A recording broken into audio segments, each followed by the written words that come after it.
এই কোরআনের ওসিলায় আল্লাহ এক সময় হযরত ওমরকে অর্ধ জাহানের খলিফা বানায় দিলেন। এখন আল্লাহর কোরআনটা কেমন পাওয়ারফুল, কোরআনের কত শক্তি, এটা দেখার জন্য হযরত ওমর মদিনার অলিগলি ঘুরতেছেন শুধুমাত্র আল্লাহর কোরআনকে দেখার জন্য। শুনেছি বহুদিন, আজকে আল্লাহর কোরআন দেখার দরকার আছে না নাই? ওমর ফারুক কোরআন দেখতে গিয়ে দেখেন বিস্তীর্ণ মরুভূমির মধ্যে একজন রাখাল উট আর দুম্বা চড়ায়। হযরত ওমর আল্লাহর কোরআনকে দেখার জন্য রাখালকে সালাম দিলে, আসসালামু আলাইকুম রাখাল ভাই, আমার পেটে ক্ষুধা লাগছে, আমি উটের এক পেয়ালা দুধ চাই। রাখাল মুস্কি মুস্কি হাসে। ওমর ফারুক বলে, রাখাল তোমাকে সালাম দিলাম, উটের দুধ চাইলাম, তুমি কিছুই না বলে মুস্কি মুস্কি হাসো কেন? রাখাল বলে, পথিক তোমার সালামের উত্তর দিব না, উটের দুধ তোমাকে দিবার পারবো না, আগে জানতে হবে তোমার পরিচয়। ওমর ফারুক চিন্তায় পড়ে গেলেন, আমি অর্ধ পৃথিবীর খলিফা হয়ে আল্লাহর কোরআন দেখার জন্য আইছি, এখন যদি আমার পরিচয় দেই তাহলে গুমর তো ফাঁস হয়ে যায়। এমন চিন্তা ওমর যখন করতেছে, আল্লাহর কোরআন সামনে বলে, ওমর রাখাল যখন তোমার পরিচয় চাইছে, তুমি আসল পরিচয় দাও। তোমার আসল পরিচয় তুমি ওমর না, তোমার আসল পরিচয় তুমি অর্ধ জাহানের খলিফা না, তোমার আসল পরিচয় হলো মিল্লাতা আবিকুম ইব্রাহিম ওয়া সাম্মাকুমুল মুসলিমিন। আল্লাহর কোরআন বলে, ওমর তোমার পরিচয় তুমি ওমর না, তুমি অর্ধ জাহানের খলিফা না, তোমার পরিচয় হলো তোমার জাতির পিতা ইব্রাহিম, তোমার নাম রেখেছে মুসলমান। আমাদের জাতির পিতার নাম কি? যারা বলতেছেন না তারা কি অন্য কাউকে জাতির পিতা বানাচ্ছেন? তাহলে জবান করে বলেন, জাতির পিতার নাম কি? আরো জোরে। শেখ মুজিবর। যেই বলবে শেখ মুজিবর, আপনার বলবেন ঘোড়ার ডিম। তোরে বলেন কিসের ডিম? ঘোড়ার কি ডিম হয়? তার মানে বোঝা গেল শেখ মুজিবর জাতির পিতা হয়। মুসলমানদের জাতির পিতা আল্লাহ কোরআনে বলেছেন, মিল্লাতা আবিকুম ইব্রাহিম ওয়া সাম্মাকুমুল মুসলিমিন। ওমর ফারুক বলে, রাখাল আমার পরিচয় যদি শুনতে চাও তাহলে আমার পরিচয় হলো আমি একজন মুসলমান। রাখাল মুস্কি মুস্কি হাসে। ওমর ফারুক বলে, আমি কোরআন থেকে মুসলমানের পরিচয় দিলাম, এরপরও হাসো কেন? রাখাল বলতেছে, আসল না নকল? ওমর ফারুক চুপ করছে। ওমর ফারুক বলে, মুসলমান তো মুসলমানই, এর মধ্যে আসল নকল কি? রাখাল বলতেছে, আসল মুসলমান যারা হবে তারা চাওয়ার ব্যাপারে সতর্ক থাকবে। আসল মুসলমান দরকার হলে ফাঁসির মঞ্চে যাবে, কিন্তু রাষ্ট্রপতির কাছে বাঁচার দরখাস্ত লিখবে না। এরকম কিছু মুসলমান আমাদের বাংলাদেশে ছিল, আপনারা জানেন, যে মুসলমানদেরকে বলা হলো ফাঁসির দণ্ড থেকে যদি বাঁচতে চান রাষ্ট্রপতির কাছে দরখাস্ত লেখেন, রাষ্ট্রপতি দয়া করে যদি মাফ করে আপনার ফাঁসি হবে না। ওই মুসলমানের উত্তরে বলল যে এরকম বহু রাষ্ট্রপতিকে আমরা জীবনে মরা দেখছি, যারা মরে যায় তাদের কাছে কোনো ইমানদার জীবন ভিক্ষা চায় না। দরকার কথা ভিক্ষে নাই, জীবন ভিক্ষা চাইতে হবে কার কাছে? যিনি কোনোদিন মরে না। বলেন তো তিনি কে? কুল্লু মান আলাইহা ফানিউ ওয়া ইয়াবকা ওয়াজহু রাব্বিকা যুল জালালি ওয়াল ইকরাম। ওমর ফারুক বলে, রাখাল মুসলমান তো মুসলমানই, এরা ওদের আসল নকল কি? রাখাল বলতেছে, আসল মুসলমান যারা হবে তারা চাওয়ার ব্যাপারে সতর্ক থাকবে। তুমি সত্যি করে বলো তো, তুমি দুধ চাইছো কার কাছে? ওমর ফারুকের চোখ দিয়ে দর দর করে পানি পড়তেছে। আল্লাহ, তোমার কোরআন যখন দুনিয়াতে চালু থাকবে, উমর যদি ভুল করে একটা রাসাল পর্যন্ত ভুল ধরার সাহস পাবে। ধরে কোন সুবহানাল্লাহ। আপনারা বলেন তো, আপনাদের মসজিদে আল্লাহর কোরআন চালু আছে না নাই? ইমাম যদি ডবল টাইটেল হয়, ডবল দাওরা হয়, তারপরে আসরের নামাজে 3 রাকাতে যদি বসে, একটা অটো ভ্যান এলাকা আল্লাহু আকবার আল্লাহ, ইমাম কই কে রে, আমি দাওরা পাস, টাইটেল পাস, এতদিন 4 রাকাত পড়াছি, আজকে 3 রাকাত বস করে আমি ও না। এই বলি করে ইমাম যদি পোষাই থাকে, আপনার বলেন তো মসজিদের মুসল্লি ইমামের পক্ষ নেবে না ভ্যানালার পক্ষে নেবে? কারণ ভ্যানালা যেটা করছে ওটাই ঠিক, ইমাম যেটা করছে ওটা হাসিনা। জোর করে ক্ষমতা থাকবার চাই, উঠবার চাই না। দরকার কথা ঠিক। হাসিনার সবচাইতে বড় দোষ কি জানেন? একবার ক্ষমতার চেয়ার পায় আর ছাড়বার চায়, দিনের ভোগ রাতে করে। আয়, তারিখ বলে দেয়, এত সালের আগে নামাইকে। উমর ফারুক চোখের পানি বের করে বলতে, রাখাল ভাই, সাওয়ার ব্যাপার আমার ভুল হয়ে গেছে। রাখাল বলতে, ভুলটা যখন স্বীকার করেছো তাহলে আল্লাহ তোমাকে তওবা করার সুযোগ দিয়েছে। সুবহানাল্লাহ। খান না কেন? ভুল স্বীকার করলে তওবা করার সুযোগ আছে না নাই? আমরা 4 ভাই, আমরাই 4 ভাই। আর বড় ভাই আওয়ামী লীগ, আমি ইসলামী দল, আর আমার 2 ভাই বিএনপি, আর ছোট 2টা বিএনপি। 5 আগস্ট ফেসে যখন পড়ে গেল, তখন আমার বড় ভাই চলে আসলো আমার মাদ্রাসার মসজিদে বিকেল বেলায়। মানে চিমনি তো আওয়ামী লীগ, তো যদি কিছু হয় এই ভয় চলে আসলো হুজুরের কাছে। আমি সিসি ক্যামেরাতে দেখে নিয়েছিলাম, এসে বললাম, ভাই খবর কি? তওবা করবো। আমি তওবা করবার চাই ভাই। যেই দলের প্রধানমন্ত্রী থেকে মেম্বার পর্যন্ত পড়ে যায়, এই দলতার আমি নাই। আপনারা বলেন তো, যদি ভুল বুঝে তওবা করে আল্লাহ মাফ করবে কি করবে না? আপনাদের এলাকায় যারা আওয়ামী লীগ করতো, আমি তাদেরকে বলি, ভাই জান, একটা নেতাও দেশত নাই যেই স্বপন হাসিনাকে হজরত বানাচ্ছে, উনিও নেই। জোরে করে কথা ঠিক কিনা? যেই স্বপন আমাকে কালায় ফেতলাল আক্কেলপুরের মধ্যে ঢুক ফের দেয়নি, আজকে আমি কুটি রে।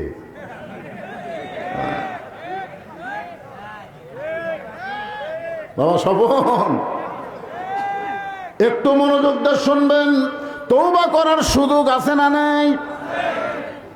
রাখাল বলে, পথিক, ভুলটা যখন স্বীকার করেছে আল্লাহ তোমাকে তওবা করার সুযোগ দিয়েছে। ওমর ফারুক বলে, রাখাল ভাই, তাহলে আমি তওবা করতেছি। রাখাল বলে, তুমি মূর্খ মানুষ, তুমি তওবা কেমনে করবা? ওমর ফারুক বলে, আমি মূর্খ তোমার কে কইছে? রাখাল বলে, যে বেটা চাওয়ার ব্যাপারে সতর্ক হয় না, এ দুনিয়ার সবচাইতে বড় মূর্খ। আপনারা বলেন তো, ডক্টর কামাল শিক্ষিত না মূর্খ? ওই বাংলাদেশের সংবিধান লিখতে পারে, কিন্তু 18 সালে যখন ঐক্যজোট করছিল, তখন ডক্টর কামালের নেতৃত্বে এক দল গেছিল সিলেট শাহজালাল মাজারে। পেপারে কাটিং আছে আমার কাছে। ওরা মাজারত যা 2 হাত তুলে বলতেছে, বাবা বাবা, আমরা ভোটর ডান আছি। যত বড় শিক্ষিত হোক, আল্লাহ বাদ দেয়, বাবার কাছে যদি হাত তোলে, ও শিক্ষিত না হলো বন্ড মূর্খ। ধরে কোন কথা ঠিক না?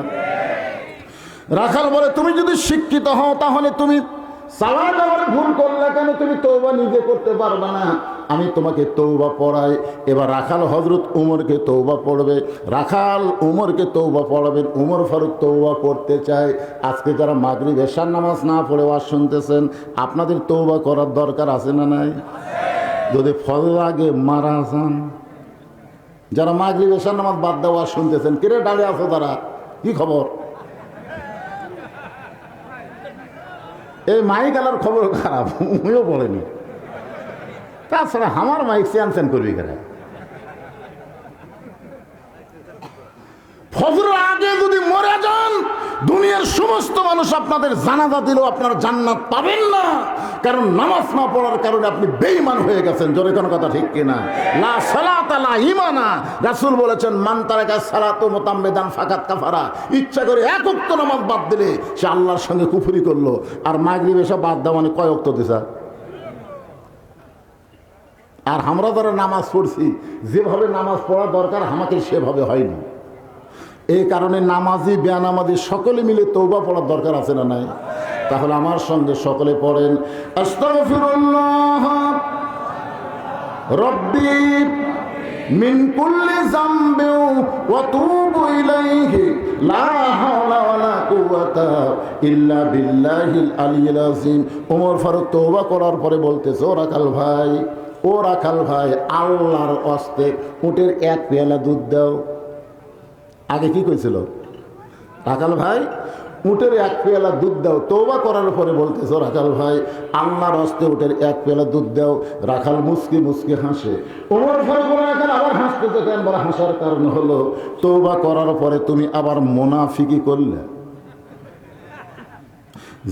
আল্লাহর হস্তে জমে জমে বসেন, লা ইলাহা ইল্লাল্লাহ, লা ইলাহা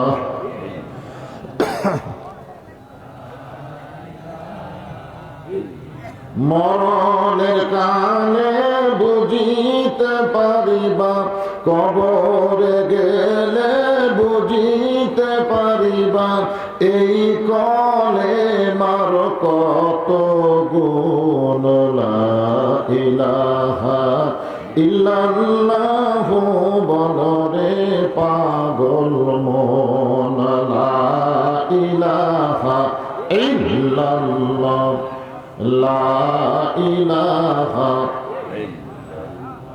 যার দিলে আছে আমার আল্লাহর ভয়, মাইক স্যানসান করে কেন? যার মনে আছে আল্লাহর ভয়, আল্লাহ আল্লাহ সব সময়। আহারা নিদ্রা ভালো লাগে না এই দুনিয়া, ভালো লাগে না, ভালো লাগে শুধু আল্লাহ। লা ইলাহা ইল্লাল্লাহ, লা ইলাহা মোহব্বতে, লা ইলাহা ইল্লাল্লাহ, ইল্লাল্লাহ, ইল্লাল্লাহ, ইল্লাল্লাহ, লা ইলাহা ইল্লাল্লাহ, লা ইলাহা, লা ইলাহা ইল্লাল্লাহ মুহাম্মাদুর রাসূলুল্লাহ। রাসূলের মহব্বতে জবান খুলে সকলে বলি সাল্লাল্লাহু আলাইহি ওয়াসাল্লাম। আপনারা যদি এরকম প্রশ্ন করেন যে হুজুর মনে মনে বললে হবে না, আপনি যে বললেন জবান খুলে বলতে হবে। মনে মনে যদি জিকির করেন, এই যে লা ইলাহা ইল্লাল্লাহ জিকির করলেন, এটা মনে মনে করলেও চলবে, কারণ জিকিরের মালিক হচ্ছে আল্লাহ। জিকিরের মালিক কে? মনের খবর জানে কে? আল্লাহু আলিমুম বিযাতিস সুদূর। আমি জবানে প্রকাশ করিনি, মনের মধ্যে কল্পনা করেছি, এ খবরও আল্লাহ জানে। কিন্তু দরুদের মালিক হচ্ছে কে? আল্লাহ না, দরুদের মালিক হচ্ছে মুহাম্মাদুর রাসূলুল্লাহ। হ্যাঁ, স্বয়ং আল্লাহ তাআলা ফেরেশতা নিয়ে নবীর উপরে দরুদ পড়ে। এই জন্য এখানে বুঝতে হবে, কোন মানুষ যদি জিকির করে মনে মনে করলেও চলবে, কিন্তু দরুদ শরীফটা মনে মনে করলে হবে না। এই কারণে যে আমাদের মনের খবর আমাদের রাসূল জানে না। আমাদের রাসূলকে আমাদের মনের খবর জানে? মনের খবর যদি জানতো তাহলে ইফকের ঘটনা ঘটতো না। ইফকের একটা ঘটনা আছে, মা আয়েশাকে নিয়ে কিছু মুনাফিক একটা দোষ দিছিল, ঠিক কিনা বলে? মনের খবর রাসূল জানে না। তো দরুদের মালিক হচ্ছে আল্লাহর নবী। আপনি যদি মনে মনে দরুদ পড়েন তাহলে তো রাসূলের কাছে যাবে না। এখানে একদল ফেরেশতা আছে, আপনি যখনই দরুদ পড়বেন আপনার মুখের দরুদ শেষ হওয়ার সঙ্গে সঙ্গে ওই ফেরেশতাগুলো রাসূলের রওজা মুবারকে আপনার নামে দরুদগুলো পৌঁছায় দিবে। আচ্ছা, আপনার নামে রাসূলের রওজা মুবারকে দরুদগুলো পৌঁছায় দিবে কার কাছে? আল্লাহর কাছে। এখনই বললাম দরুদের মালিককে, তো তাহলে রাসূলের কাছে পৌঁছায় দিবে, আল্লাহর কাছে দিবে? আল্লাহ মদিনাতে আছে নাকি? হ্যাঁ। ইমাম গাজ্জালী রহমতুল্লাহ আলাইহি একটা হাদিসের ব্যাখ্যা করেছেন। হাদিসটা হলো, ইন্নী লাকিতু জিবরিলা ফাবাশশারানি ফাকালা কাল আল্লাহু তাআলা মান সাল্লা আলাইহি সাল্লাইতু ওয়া মান সাল্লামা আলাইহি সাল্লামতু ফাসাজাদতু লিল্লাহি শুকরান। রাওয়াহুল বাইহাকি। হাদিসে কুদসি। সর্বসকল হাদিস হলো 4 প্রকার। যেরকম কয় প্রকার? একটা হাদিস হলো হাদিসে কওলি, যেটা আল্লাহ রাসূল জবানে বলেছেন। একটা হলো হাদিসে ফেলি, যেটা রাসূল আমল করেছেন। একটা হলো হাদিসে তাকরিরি, সাহাবীরা আমল করেছেন, নবী সমর্থন করেছেন। আর একটা হাদিসে কওলি, হাদিসে কুদসি, যেটা হলো আল্লাহরই কথা নবীর জবান দিয়ে বের হয়েছে। যে হাদিস আপনাদের সামনে বললাম এটা হলো হাদিসে কুদসি। হাসরের ময়দানে নেকি আর পাপ ওজন করা হবে। আপনারা বলেন তো নেকি পাপ কার ওজন করা হবে, ইমানদারের না বেঈমানের? বেঈমানের নেকি নেই, ইমানদারের নেকি আছে, পাপ আছে। আমরা যারা ইমানদার আমাদের নেকি আছে না নাই? এই যে কোরআনের মাহফিলে বসলেন এটা হলো নেকি, আর মেলার মধ্যে ঘোরা এটা হলো পাপ। তাহলে মনে করেন আজকের দিনে এই মুহূর্তে আমরা পাপের ভিতরে আছি না নেকির মধ্যে আছি? মাশাআল্লাহ।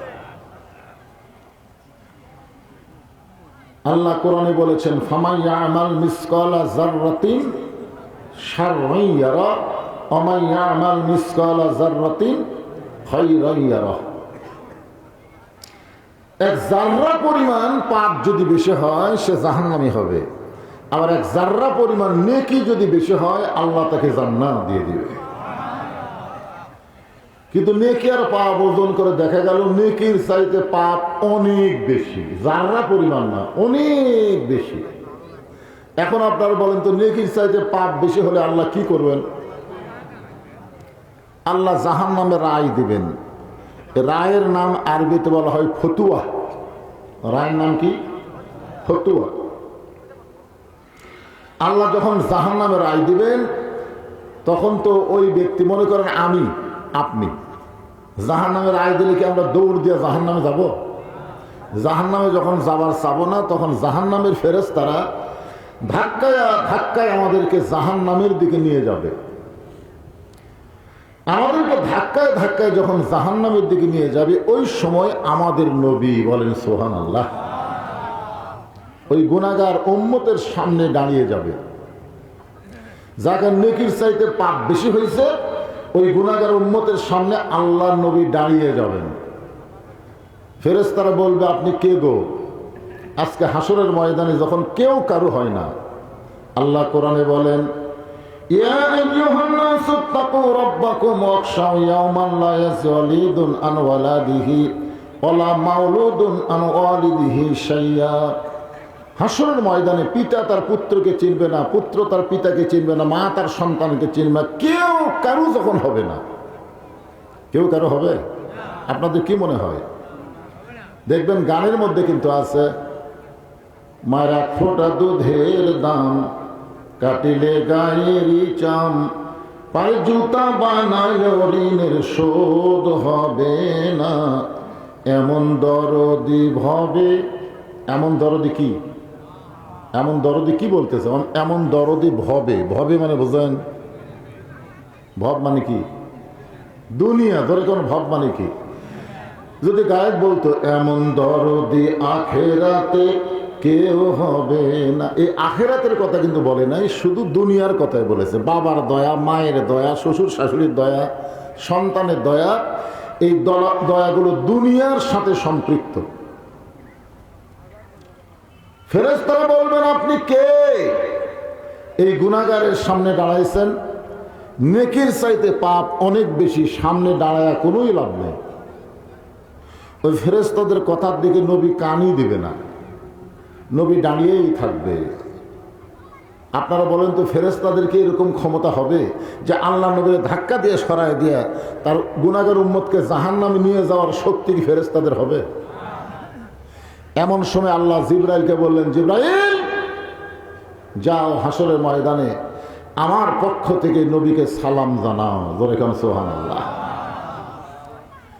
ফেরেশতা জিবরাইল এসে নবীকে সালাম দেবেন, আসসালামু আলাইকা, আসসালামু আলাইকা ইয়া রাসূলুল্লাহ। নবীকে কিভাবে সালাম দেওয়া লাগে আপনারা জানেন না? আমি পাশের মাহফিল আপনাদের শিখাইছি। সালাম দেওয়ার নিয়ম হচ্ছে আসসালামু ক্বাবলাল কালাম, কথাবার্তা বলার আগেই দেওয়া লাগবে সালাম। কেউ যদি আমাকে বলে হুজুর আসসালামু আলাইকুম, তাহলে কিন্তু সালাম হবে না। আগে কি কইছেন? আগে হুজুর কইছেন, তারপরে সালাম দিয়েছেন। কেউ যদি বলে চেয়ারম্যান সাহেব আসসালামু আলাইকুম, তাহলে হবে না, কারণ আগে চেয়ারম্যান কয়ে পরে সালাম দিয়েছেন। আল্লাহ নবীকেও নবী আগে বলা যাবে না, আগে আসসালামু আলাইকা বলে তারপরে ইয়া রাসূলুল্লাহ বলতে হবে। ফেরেশতা জিবরাইল বলেন, আসসালামু আলাইকা ইয়া রাসূলুল্লাহ। নবী সালামের উত্তর দিবেন না। ফেরেশতা জিবরাইল আবার সালাম দিবেন, আসসালামু আলাইকা ইয়া রাসূলুল্লাহ। নবী সালামের উত্তর দিবেন না। তৃতীয়বার যখন জিবরাইল সালাম দিবার যাবেন, সঙ্গে সঙ্গে নবী বলেন, এই জিবরাইল, খালি বারবার সালাম দাও কেন? আমি সালামের উত্তর দিচ্ছি না, তারপরেও তুমি সালাম দাও। ফেরেশতা জিবরাইল বলে, ইয়া রাসূলুল্লাহ, দুনিয়ার জীবনে আপনাকে বহুবার সালাম দিয়েছি, দেওয়া মাত্রই উত্তর দিচ্ছেন, তা হাসরের ময়দানে আজকে কি হলো? আল্লাহ রাসূল বলে, জিবরাইল, শুধু সালাম দিলে হবে না, সালাম দেওয়া শেখা লাগবে। সুবহানাল্লাহ। আপনি বলেন তো, ওটা কি জিবরাইলের প্রথম সালাম না আগে আরো সালাম দিছে? কিন্তু নবী তখন তো রাগ করেনি, ভুলও ধরেনি। কিন্তু আজকে হাসরের ময়দানে নবী রাগ করে ভুল ধরে বললেন, জিবরাইল, সালামের বচন হলো তিনটা। ধরে কোন কয়টা? এক বচন, দ্বিবচন, বহু বচন। তুমি যখন বলতেছো আসসালামু আলাইকা ইয়া রাসূলুল্লাহ, তখন এক বচনে শুধু আমি নবীকে সালাম দিচ্ছ, কিন্তু আমার গুনাহগার উম্মতকে বাদ দাও কেন? যাকে নিয়ে যাচ্ছে জাহান্নামে, যে গুনাহগার উম্মতের সামনে আমি দাঁড়াইছি, তাকে বাদ দিয়ে সালাম দিলে কেন? জিবরাইল বলতেছে, হুজুর, এক সালাম দিয়ে কোনো লাভ নেই, কারণ নেকির চাইতে পাপ অনেক বেশি, এক সালাম দিয়ে কি হবে? আল্লাহ নবী বললেন, জিবরাইল, সালাম দেওয়ার ক্ষেত্রে তুমি আমার গুনাহগার উম্মতকে বাদ দিবার পারো, নেকি পাপ ওজন করার সময় আল্লাহ আমি নবীকে বাদ দিবার পারে। কিন্তু শোনে না ওরে জিবরাইল, আমি নবী আমার গুনাহগার উম্মতকে কোনো সময় বাদ দিবার পারি না। সুবহানাল্লাহ। মানে সালাম দেওয়ার সময় তুমি আমার উম্মতকে বাদ দিয়ে সালাম দিলা, নেকি আর পাপ ওজন করার সময় আল্লাহ আমাকে বাদ দিয়ে আমার গুনাহগার উম্মতের নেকি আর পাপ ওজন করলো। এই বিচার আল্লাহ করতে পারে, কিন্তু আমি নবী এই বিচার মানি না। ফেরেশতা জিবরাইলকে সর্বনাশ, বিচার করছে কে?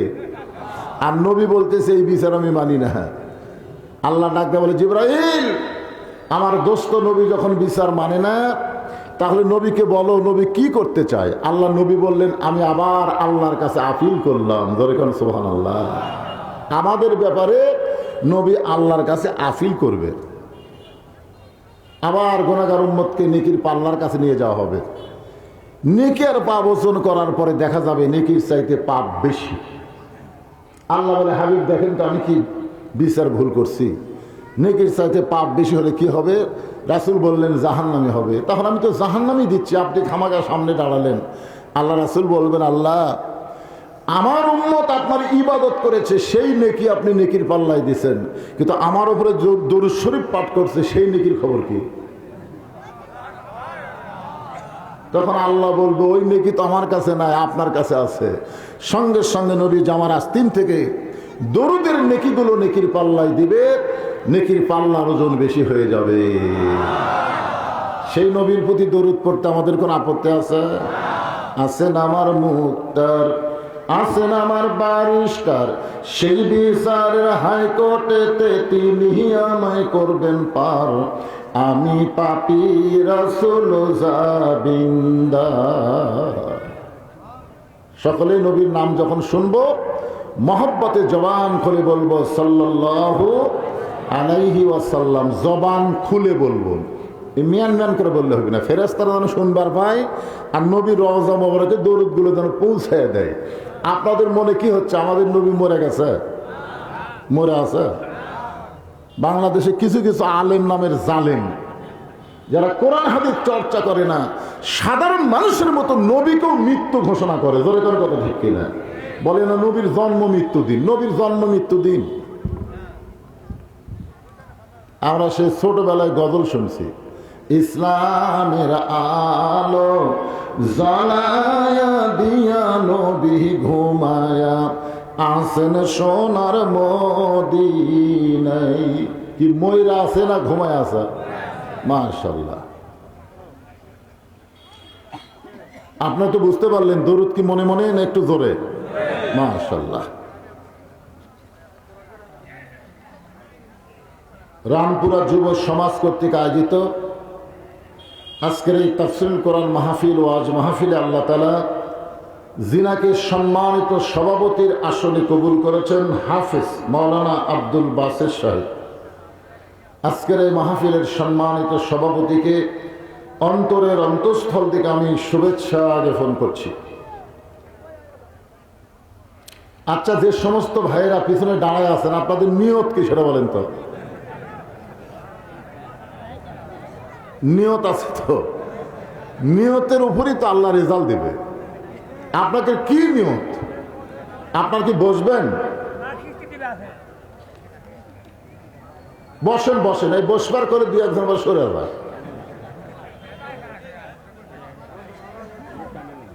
লোক বলে টাইমে নেওয়া লাগবে। টাইমে নেব কি হবে? আপনাদের সামনে যদি ফাঁকা থাকে, আপনি ইচ্ছাই তো আপনি সামনে বসবেন, ফাঁকা রেখে পিছনে বসবেন। ওই ফাঁকের মধ্যে শয়তান ঢুকবে। ধরে কোন কে ঢুকবে? শয়তান। শয়তান ওই যা ছেলে দেখেন স্যান্ডেল হাতত নিয়ে চলে যাচ্ছে, ওই স্যান্ডেলের বাড়ি খাবেন? পিছনে লোকেরা যদি মাঝখানে ফাঁকায় বসবার চায়, স্যান্ডেল হাতত নেবে, ওই স্যান্ডেল আপনার মাথার উপর দিয়ে চলে আসবে। পায়ের স্যান্ডেল মাথার উপরে উঠুক, এটা আপনারা চান? যদি না চান তো নিজের ইচ্ছায় সামনে পুরা করে বসেন, ওরা বসলে পিছনে বসবে, অসুবিধা নেই।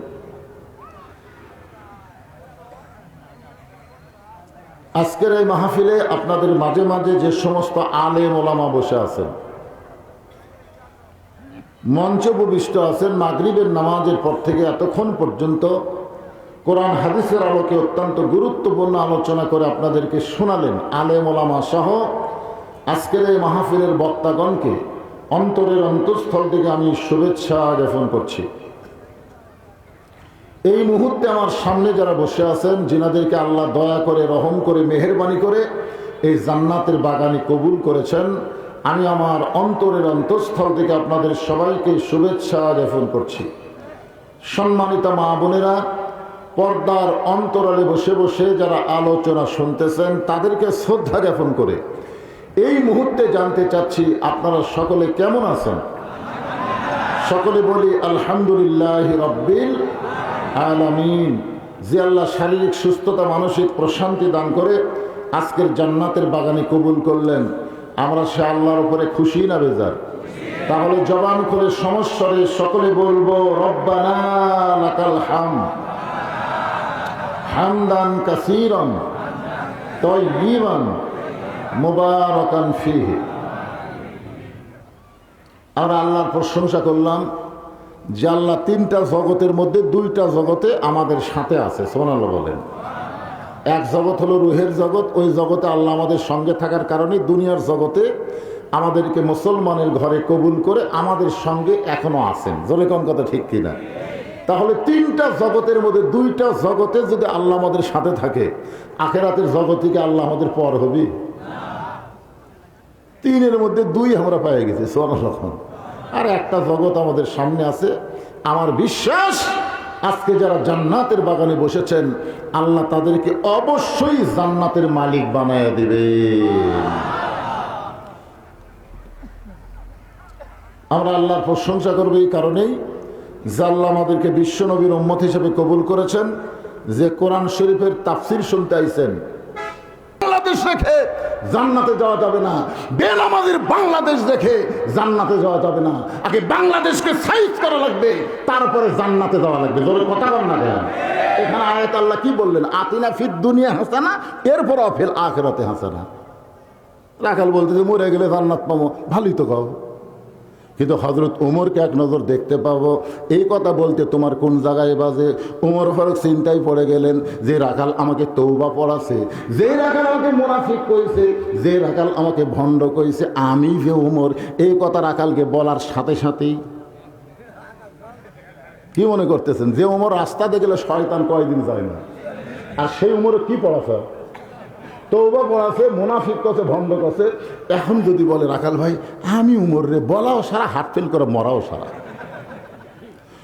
ওমর ফারুক চিন্তায় পড়ে গেলেন, আমি যে উমর, এই কথা রাখালকে কেমনে বলবো?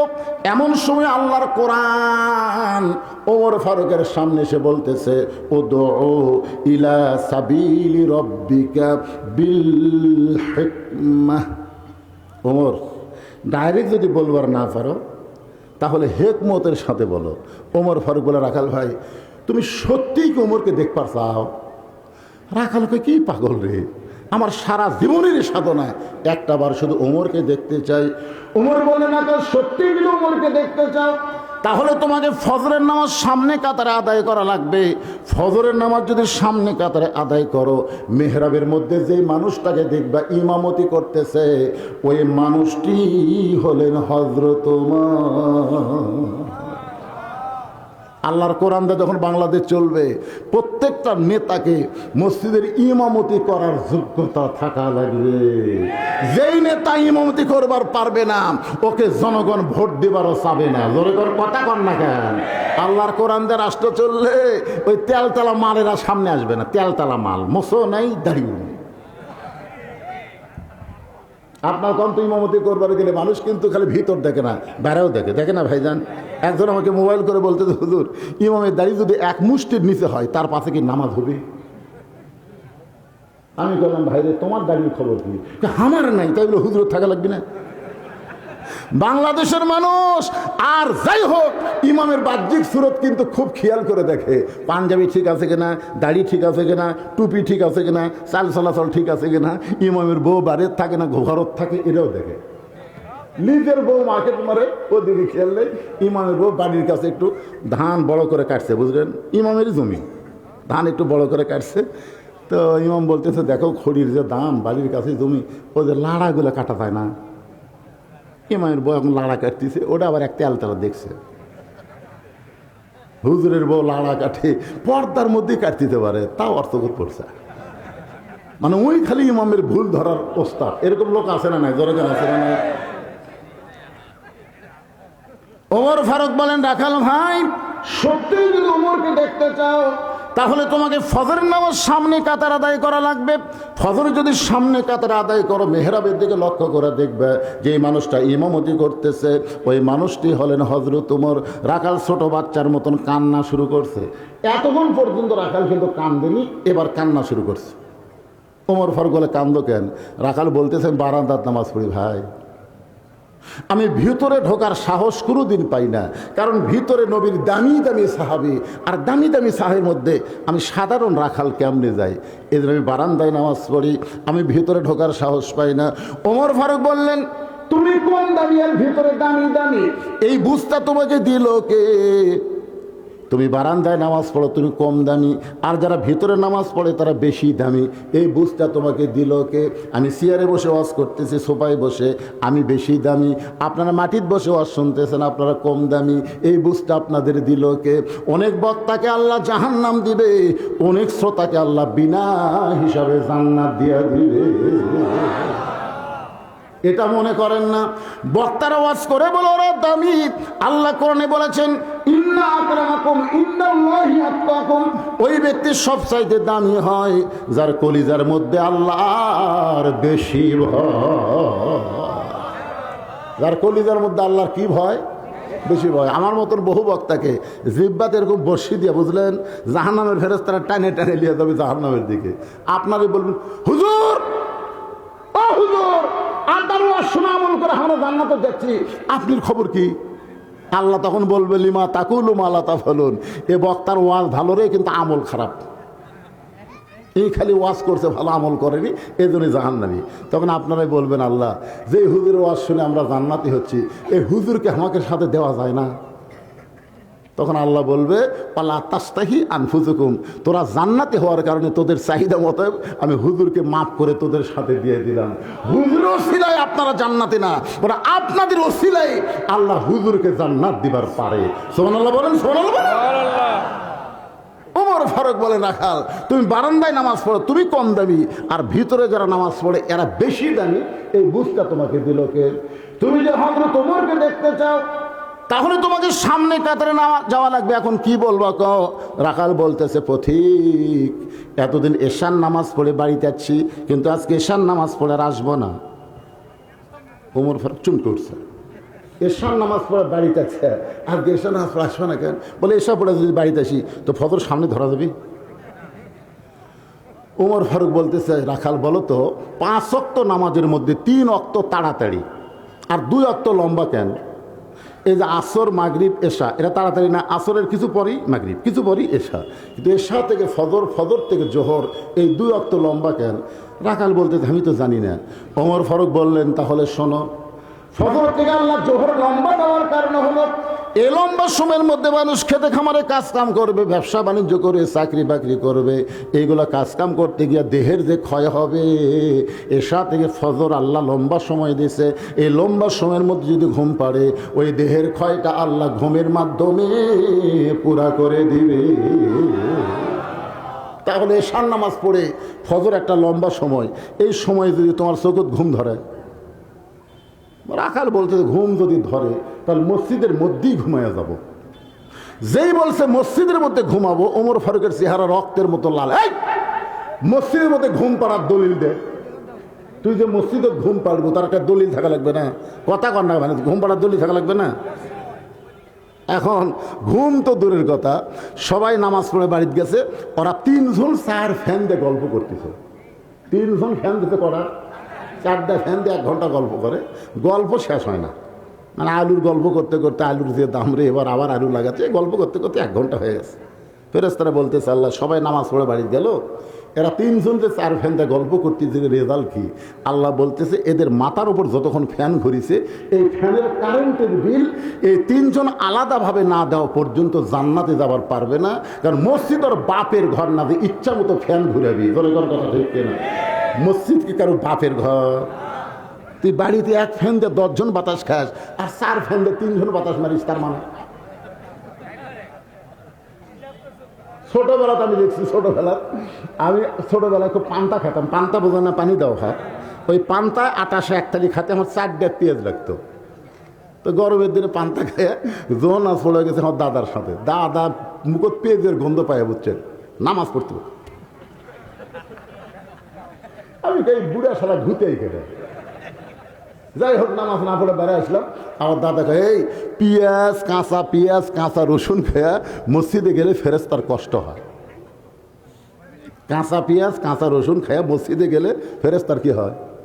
আর এখন মসজিদের মধ্যে পেঁয়াজ কাটতেছে, মসজিদের মধ্যে পেঁয়াজ কাটে মুড়ি মাখতেছে। এই মসজিদ তোর বাপের রান্নাঘর? এরকম কিছু লোক আছে না নাই? কথা বলেন, আছে না নাই? একটু মনোযোগ দিয়ে শুনবেন। ওমর ফারুক বলেন রাখাল আজানের গুরুত্ব দিও। 5 ওয়াক্ত নামাজের মধ্যে সবচাইতে গুরুত্বপূর্ণ আজান হলো ফজরের আজান। জোরে বলেন কোন নামাজের আজান? এই যুবকেরা, একেরে যুবক, রাত 12টা 1টা পর্যন্ত ফেসবুক চলা, তারপরে ঘুমাই গেলে ফজরের সময় যে একটা আজান দেয়, ওই আজানে একই শব্দ 2 বার বেশি কয়, অন্য আজানে এই শব্দ নাই। যুবকেরা তোমরা কি শুনবার পাও? কিন্তু ওঠো না। আগে আসলো 3 হাত, আজান যেই শুরু হচ্ছে ওই 2.5 হাত হচ্ছে, 2.5 হাত। মানে আজান শুনবি না তো। ফজর আজান কিন্তু যুবকদেরকে খুবই খারাপ লাগে। মাথার ওপর কম্বল দিছে, এখন মাথার কম্বল দিলে তো পাও বাড়াবি, পাও টেনে বুকের কাছে থোছে। আপনি জানলা দিয়ে তাকাই দেখবেন মানে চাউলের বস্তা ঢাকাতে দেখে, মাথাও নাই পাও নাই, গেল কোথায়? বিড়াল যেমন ইন্দুর ধরে চুপি চুপি এসে কম্বল টানতে দেখেন, কম্বলের মধ্যে আর সাইজ আর সাইড টিপে কুত্তার সাইজ একই সাইজ। এরকম কুত্তার সাইজ আপনার দেখেননি? ইয়া গোল হয়ে থাকে, আগা মাথা চেনা যায় না। এই শালা যুবকেরা এরা আজান শুনে গোল হয়। ফজরের নামাজ বাদ দিয়ে ঘুম পাড়ে যারা, কুত্তার আমল করে তারা। আমি যেই বলবো ফজরের নামাজ বাদ দিয়ে ঘুম পাড়ে যারা, আপনারা বলবেন কুত্তার আমল করে তারা। যারা যারা বলবেন না মনে করবেন তারাই ফজর বাদ দেয়। ফজরের নামাজ বাদ দিয়ে ঘুম পাড়ে যারা, কুত্তার আমল করে তারা। ফজরের নামাজ বাদ দিয়ে ঘুম পাড়ে যারা। আমি এ ওয়াজ করছিলাম লালপুর নাটোরে, এই ওয়াজে এদের ঘুম পাড়ে যারা, কুত্তার আমল করে তারা। ইতিমধ্যে দিন 4-5টা কুত্তে আসে, বুঝলেন, আমার পাশে গেলে ভু ভু ভু ভু করতেছে। আমি করলাম কে রে, কি করলাম? কুত্তে খাবে। আমি ও আবার টান দিতি, আমি টান না দিতে ওরা মারে টান।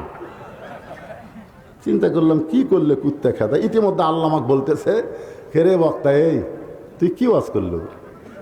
আল্লাহ বলেছেন সোম্মা রদাদনাহু আসফালা সাফিলিন। ফজরের নামাজ বাদ দিয়ে ঘুম পাড়ে যারা, কুত্তার চাইতেও খারাপ তারা। কুত্তার সঙ্গে তুলনা করা যাবে না, এরা কুকুর শুয়োরের চাইতেও খারাপ। আমি পরে টেপে বললাম ফজর নামাজ বাদ দিয়ে ঘুম পাড়ে যারা, কুত্তার চাইতে খারাপ তারা। একবার বলা মাত্র কুত্তা একটাও নেই, কুত্তা বুঝাই দিল ফজর নামাজ বাদ দিয়ে ঘুম পাড়ে যারা, এরা হামাকের চাইতেও খারাপ। 5 ওয়াক্ত নামাজের মধ্যে ফজরের নামাজের গুরুত্ব কম না বেশি? এত বেশি। আল্লাহর নবী বলেছেন ফজরের নামাজ কেউ যদি বাড়ির পরে মসজিদে না যায় তার মধ্যে মুনাফিকি চলে আসে। ওমর ফারুক বললেন রাখাল ভাই আজানের গুরুত্ব দিও, আজানের গুরুত্ব দিও। এতদিন রাখাল কিন্তু আজানের গুরুত্ব দেয়নি, আকামতের গুরুত্ব দিছে। আজকে যেই মাত্র ফজরে আজান শুরু হয়েছে রাখাল ঘুম থেকে উঠে খুব জোরে সোরে মসজিদ দিকে দৌড়ানো শুরু করেছে। মসজিদের দরজায় এসে রাখাল দোয়া পড়তেছে, আল্লাহুম্মা আফতাহ লি আবওয়াবা রহমাতিক। এই দোয়াটা পড়ার দরকার আছে?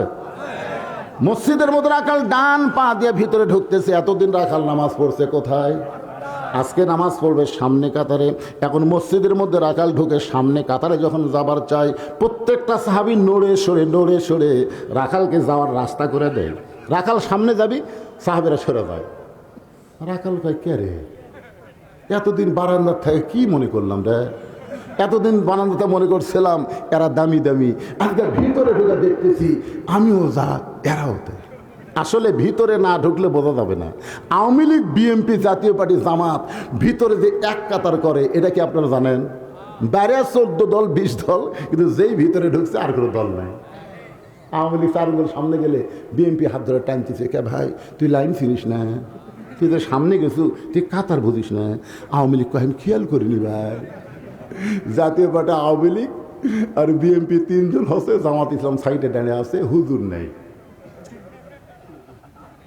মানে ইমাম সাহেবের মায়ের অসুখ চলে গেছে হাসপাতালে, এখন ইমাম নাই।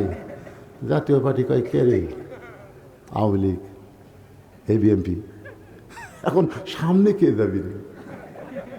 ওরা 3 জন বলছে ভাই আমরা মসজিদের মধ্যে ঢুকে কাতার সোজা করি, সামনে যাওয়ার ক্ষমতা আমাকে।